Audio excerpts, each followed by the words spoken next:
നമസ്കാരം. അഷ്ടോത്തര നാമാവലി പ്രോഗ്രാമിലേക്ക് നമസ്കാരം. ഇന്ന് വിഷ്ണു അഷ്ടോത്തര നാമാവലിയാണ് പ്രസൻറ്റ് ചെയ്യണത്. ഭാഗവത ഭക്ത ദാസ കുടുംബത്തിലെ എല്ലാ അംഗങ്ങൾക്കും ഈശ്വരാനുഗ്രഹം, നേർവഴി സദ്ബുദ്ധി ഉണ്ടായി എല്ലാവിധ ശാന്തിയും സമാധാനവും ഉണ്ടാവട്ടെ എന്ന് പ്രാർത്ഥിക്കുന്നു. ഓം അച്യുതായ നമ. ആ ഒരു വാക്ക് എടുത്താൽ പൊന്നില്ല. ച്യുതിരഹിതനായ എന്നാണ് അർത്ഥം പറയാം. ച്യുതിരഹിതനായ, നാശമില്ലാത്തവൻ, നാശരഹിതൻ. മനുഷ്യന്മാരൊക്കെ നരന്മാരാണ്, നരച്ച് പോകുന്ന ആൾക്കാരാണ്. മർത്യൻ എന്ന് പറയും. മരണം സ്വാഭാവികമായിട്ടുള്ളവനാണ്. അപ്പോൾ respective of the fact that either spouse, ഭാര്യ ആയിക്കോട്ടെ ഭർത്താവായിക്കോട്ടെ, അച്യുതനിൽ മനസ്സ് വെച്ചിട്ടില്ലെങ്കിൽ ശാന്തി സമാധാനം ഉണ്ടാവില്ല. കാരണം മനുഷ്യന് ശാന്തി സമാധാനം തരാൻ സാധിക്കില്ല. അത് ഈശ്വരൻ തരണതാണ്. അപ്പോൾ ഈശ്വരൻ്റെ പറഞ്ഞ കോഡ് ഓഫ് കണ്ടക്റ്റ് കൂടെ നമുക്ക് ജീവിക്കാൻ സാധിക്കണം. അപ്പോൾ തൻ്റെ ഉള്ളിലുള്ള വൈക്ലഭ്യങ്ങളെ, ശത്രുക്കളെ മാറ്റണം. അതായത് കാമ, ക്രോധ, മത, മത്സര, ലോഭ, ഭയാദികളെ മാറ്റാതെ കൊണ്ട് ഒരു ദേവീദേവനും നമുക്ക് നന്മ വരുത്താൻ സാധിക്കില്ല. ഈ ചൈതന്യം, ഈ അച്യുതൻ നമ്മുടെ ഹൃദയാന്തർഭാഗത്തിലാണ്, നമ്മുടെ ജീവനാണ്. അത് മനസ്സിലാക്കണം. ദ്വൈതത്തിൽ പോരുത്. ഞാൻ വേറെ, ഈശ്വരൻ വേറെ. അങ്ങനില്ല. ഞാൻ ചെയ്യുന്ന കർമ്മങ്ങളാണ് എന്നെ രക്ഷിക്കുന്നത്. നിങ്ങൾ ചെയ്യുന്ന കർമ്മങ്ങളാണ് നിങ്ങളെ രക്ഷിക്കുക. അപ്പോൾ ഇവിടെ അച്യുതായ നമഃ എന്ന് പറഞ്ഞാൽ നാശരഹിതനായിരിക്കുന്ന ഭഗവാൻ. ഓം അച്യുതായ നമഃ. ഓം അതീന്ദ്രായ നമഃ. ഇന്ദ്രിയങ്ങളെ കൊണ്ട് ഈശ്വരനെ കാണാൻ പറ്റില്ല. അപ്പോൾ ഇന്ദ്രിയങ്ങളെ അടക്കുക. അപ്പോൾ ഈശ്വരീയതയുടെ പ്രഭാവം നമുക്ക് മനസ്സിലാകും. എന്താ ഇന്ദ്രിയങ്ങളെ? കാഴ്ച കാണുക, ആവശ്യമില്ലാത്തത് കാണുക, അങ്ങനെ തന്നെ പറയാം. ചെവി മറ്റുള്ളവരുടെ പരദൂഷണങ്ങൾ കേൾക്കുക. പിന്നെ നാവ് ആവശ്യത്തിലധികം ആഹാരം കഴിക്കുക. ഇതൊക്കെ അതേമാതിരി ബാക്കി കാര്യങ്ങളൊക്കെ ഈശ്വരൻ തന്ന സ്വഭാവത്തിനെ മാറ്റിമറിക്കാതെ കണ്ടിരിക്കുക.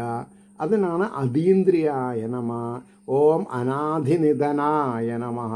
എന്നും എവർ എക്സിസ്റ്റിംഗ് ഒരു സൂപ്പർ പവറിനെയാണ് അനാദിനിധനായ നമഃ.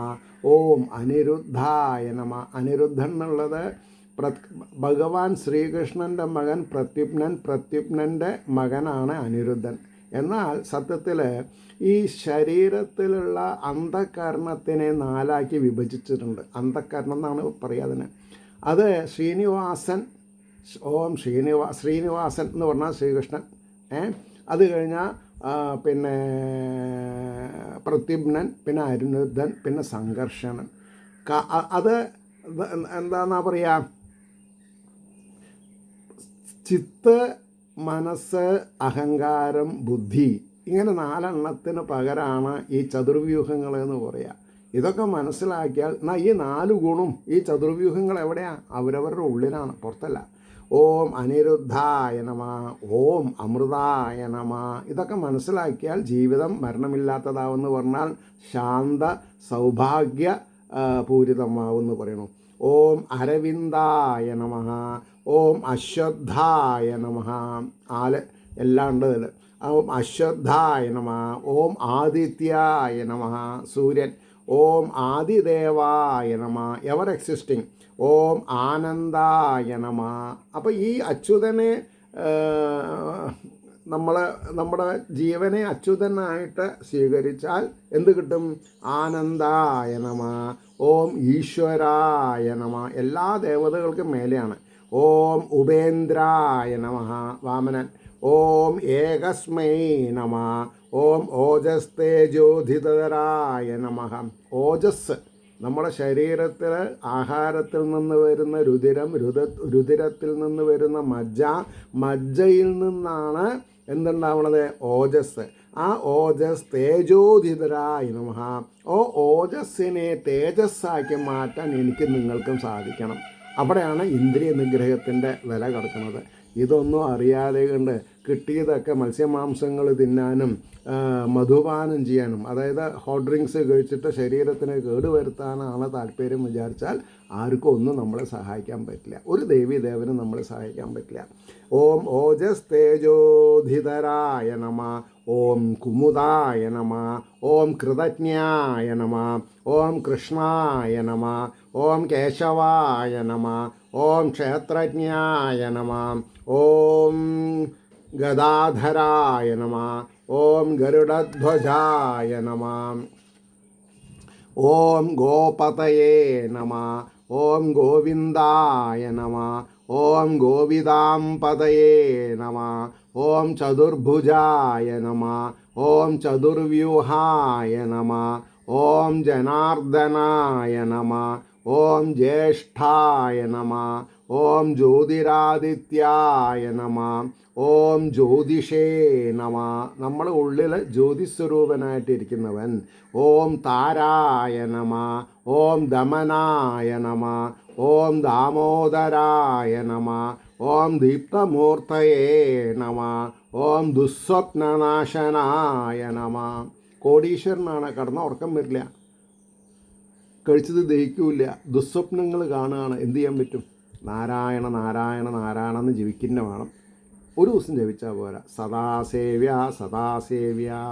ഓം ദുസ്വപ്നനാശനായ നമ. ഈ സ്വപ്നം 2 തരത്തിലുണ്ട്. വേറൊരുത്തനെ വെക്കണം എന്ന് വിചാരിച്ചിരിക്കുന്ന ഒരു സ്വപ്നം കാണല, അത് നടക്കില്ല.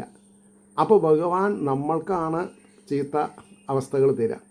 ഓം ദുസ്വപ്നനാശനായ നമ, ഓം ദേവകീ നന്ദനായ നമ, ഓം ധനഞ്ജയായ നമ. അതായത് മധ്യമ പാണ്ഡവനായിരിക്കുന്ന അർജുനൻ ഭഗവാൻ തന്നെയാണ്. ഓം നന്ദിനേ നമ, ഓം നാരായണായ നമ. നാരായണൻ എന്ന് പറഞ്ഞാൽ നാരത്തിൽ കിടക്കുന്നവൻ, അയനം ചെയ്യാന്ന് പറഞ്ഞാൽ കിടക്കുന്ന നാരായണം. അപ്പോൾ നാരം എന്ന് പറഞ്ഞാൽ ജലം എന്നാണ്. അപ്പോൾ ജലത്തിലാണ് ഭഗവാൻ പള്ളി കൊള്ളുന്നത് എന്ന് പറഞ്ഞാൽ ജലത്തിലാണ് ജീവജാലങ്ങൾ ഉണ്ടാവുക, അത് ശ്രദ്ധിക്കണം. അപ്പോൾ നാരായണായ നമ, ഓം നാരസിംഹവപുഷേ നമ. നരസിംഹം എന്ന് പറഞ്ഞാൽ സിംഹത്തിൻ്റെയും മനുഷ്യൻ്റെയും രൂപം ധരിച്ചു, വപുഷ്, അത്രയേ ഉള്ളൂ. ഓം പത്മനാഭായ നമ, ഓം പത്മിനേ നമ, ഓം പരമേശ്വരായ നമ, ഓം പവിത്രായ നമ, ഓം പ്രത്യുപ്നായ നമ, ഓം പ്രണവായ നമ. ഓങ്കാരം, AUM, ഓം എന്ന് പറയണില്ലേ, അത് ഈ ബ്രഹ്മവാചകമാണ്. അപ്പോൾ ഓം പ്രണവായ നമ, ഓം പുരന്തരായ നമ, ഓം പുരുഷായ നമ. പുരുഷൻ എന്ന് പറഞ്ഞാൽ മീശ വെച്ച ആൾക്കാരെ മെയിൽ എന്നുള്ള കൺസെപ്റ്റിലല്ല പറഞ്ഞത്, ആത്മാവ് എന്നുള്ള കൺസെപ്റ്റിലാണ്. ഓം പുരുഷായ നമ, ഓം പുണ്ടരീകാക്ഷായ നമ, താമരദർശനമായ കണ്ണുകളുള്ളവൻ. ഓം ബൃഹദ് രൂപായ നമ, ഓം ഭക്തവത്സലായ നമ, ഓം ഭഗവതേ നമ, ഓം മധുസൂദനായ നമ, ഓം മഹാദേവായ നമ, ഓം മഹാമായായ നമ, ഓം മാധവായ നമ, ഓം മുക്താനാം പരമാഗതയേ നമ, ഓം മുകുന്ദായ നമ, ഓം യജ്ഞഗുഹ്യായ നമ, ഓം യജ്ഞപതയേ നമ, ഓം യജ്ഞാജ്ഞായ നമ, ഓം യജ്ഞായ നമ, ഓം രാമായ നമ, ഓം ലക്ഷ്മീപതേ നമ, ഓം ലോകാധ്യക്ഷായ നമ, ഓം ലോഹിതാക്ഷായ നമ, ഓം വരദായ നമ, ഓം വർദ്ധനായ നമ, ഓം വരരോഹായ നമ, ഓം വസുപ്രദായ നമ, ഓം വസുമനസേ നമ, ഓം വ്യക്തിരൂപായ നമ, ഓം വാമനായ നമ, ഓം വായുവാഹനായ നമ, ഓം വിക്രമായ നമ, ഓം വിഷ്ണുവേ നമ, ഓം വിശ്വക്സേനായ നമ, ഓം വൃഷോദരായ നമ, ഓം വേദവിത്തേ നമ, ഓം വേദാംഗായ നമ, ഓം വേദായ നമ, ഓം വൈകുണ്ഠായ നമ, ഓം ശരണായ നമ, ഓം ശാന്തായ നമ, ഓം ശാംഖധന്വിനേ നമ, ഓം ശിഖണ്ഡിനേ നമ, ഓം ശിവായ നമ, ഓം ശ്രീകരായ നമ, ഓം ശ്രീനിവാസായ നമ, ഓം ശ്രീമതേ നമ, ഓം ശുഭാംഗായ നമ, ഓം ശ്രുതിസാഗരായ നമ, ഓം സംഘർഷണായ നമ, ഓം സദായോഗിനേ നമ, ഓം സർവതോമുഖായ നമ, ഓം സർവേശ്വരായ നമ, ഓം സഹസ്രാക്ഷായ നമ, ഓം സ്കന്ദായ നമ, ഓം സാക്ഷിണേ നമ, ഓം സുദർശനായ നമ, ഓം സുരാനന്ദായ നമ, ഓം സുലഭായ നമ, ഓം സൂക്ഷ്മായ നമ, ഓം ഹരയേ നമ. നമ്മുടെ പാപങ്ങളെ ഹരിക്കുന്നവൻ, നമ്മുടെ ദുർവൃത്തികളെ ഹരിക്കുന്നവൻ. ഈശ്വരീയ മാർഗത്തിൽ കടന്നാൽ മാത്രമേ ഇതൊക്കെ സംഭവിക്കുകയുള്ളൂ, ഇല്ലെങ്കിൽ അതൊക്കെ അവിടെ കിടക്കും. ഓം ഹിരണ്യഗർഭായ നമ, ഓം ഹിരണ്യനാഭായ നമ, ഓം ഹൃഷീകേശായ നമ. അവസാനത്തെ ഹൃഷീകേശൻ എന്ന് പറഞ്ഞാൽ നമ്മുടെ ഉള്ളിലുള്ള ആ ചൈതന്യത്തിനെയാണ് പറഞ്ഞത്. കാരണം ഇന്ദ്രിയങ്ങളുടെ നാഥൻ എന്നാണ് പറയുക, ഇന്ദ്രിയങ്ങളുടെ നാഥൻ. ഇതിൽ വളരെ പ്രധാനമായിട്ട് 87ാമത്തെ ഒരു വാക്ക് ഓം ശിഖണ്ഡിനേ നമ. ശിഖണ്ഡി എന്ന് പറഞ്ഞാൽ ആണും പെണ്ണും അല്ലാത്തവണ്ണം അർത്ഥം പറയാം. അപ്പോൾ നമ്മളൊക്കെ ബസ്സിൽ യാത്ര ചെയ്യുമ്പോൾ, ട്രെയിനിൽ യാത്ര ചെയ്യുമ്പോൾ, പ്ലെയിനിൽ യാത്ര ചെയ്യുമ്പോൾ ഈ ട്രാൻസ്ജെൻഡേഴ്സിനാണ് അതങ്ങനെ പറയാം. ജെൻഡേഴ്സിനാണ് ഇംഗ്ലീഷിൽ അതിൽ പറയാം. പക്ഷേ ഇത് ഈശ്വരൻ നിശ്ചയിക്കുന്നതാണ്. ഒരു സ്ത്രീയുടെ ഗർഭസ്ഥ ശിശു ആരായി തീരണം എന്നുള്ളത് ആ സ്ത്രീയുടെയും ആ സ്ത്രീയുടെ ഒന്നില്ലെങ്കിൽ സ്ത്രീയുടെ കാമുകൻ അല്ലെങ്കിൽ ഭർത്താവ് അല്ലെങ്കിൽ വഴിപഴപ്പിച്ച ആൾ, അയാളുടെയും മാനസികാവസ്ഥയ്ക്ക് അനുസരിച്ചിട്ടാണ് ഈ കുട്ടി ഓട്ടിസമുള്ളതാവണോ, നല്ല കുട്ടിയാവണോ, ചീത്ത കുട്ടിയാവണോ എന്നുള്ളതൊക്കെ തീരുമാനിക്കുന്നത്. അപ്പോൾ ഒന്നും ഗ്യാരൻറ്റീഡ് അല്ല. അതായത് ലൗകിക ദൃഷ്ടിയിൽ ഒന്നും ഗ്യാരൻറ്റീഡ് അല്ല. അപ്പോൾ എന്ത് വേണം? തുടക്കത്തിൽ തന്നെ ആധ്യാത്മിക നിവൃത്തി മാർഗത്തിൽ സഞ്ചരിച്ചാൽ ഈ ജീവിതം സമ്പുഷ്ടമാവും എന്നുള്ള സത്യത്തെ ഓരോ സഹോദരീ സഹോദരന്മാരെയും ഉദ്ബോധിപ്പിക്കാൻ വേണ്ടി ഭാഗവത ഭക്തദാസനാൽ പ്രസൻറ്റ് ചെയ്തിട്ടുള്ള ഈ അഷ്ടോത്തര നാമാവലി എന്നുള്ള ഭക്തി നിങ്ങളേവരും അനുഭവിക്കുക, അനുഭൂതിയിൽ കൊണ്ടുവരിക.